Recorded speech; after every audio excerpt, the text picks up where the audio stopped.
ইফতারিতে যদি হেলদি কিছু খেতে চান তাহলে কিন্তু এই চানা চাটটা তৈরি করতে পারেন। এটা বানানো যেমন সহজ আর খেতেও কিন্তু অনেক বেশি সুস্বাদু হয়। তো প্রথমে আমি এখানে সস তৈরি করে নিচ্ছি। তার জন্য এখানে তেঁতুল দিয়ে দিলাম, শুকনা মরিচের গুঁড়া, স্বাদ মতো লবণ, একটু জিরার গুঁড়া দিয়ে দিচ্ছি।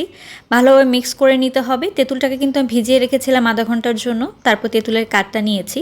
তো এখন এখানে আমি 3 টেবিল চামচ পরিমাণ চিনি দিয়ে দিলাম। তো একটু নেড়েচেড়ে ভালো করে মিশিয়ে নিলে কিন্তু রেডি হয়ে যাবে। তো এখন এখানে চানা নিয়ে নিলাম, সেদ্ধ করা চানা, তার সাথে সেদ্ধ আলু, একটু দিয়ে দিচ্ছি এখানে টক দই। টক দই কিন্তু হালকা একটু পানি দিয়ে আমি ভালো করে ফেটে নিয়েছি।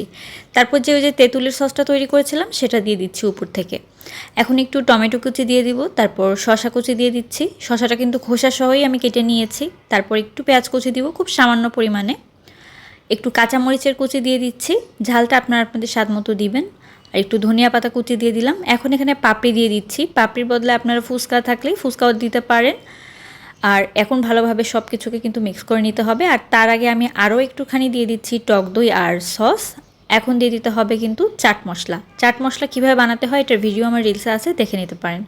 তৈরি হয়ে গেল মজাদার চানা চাট।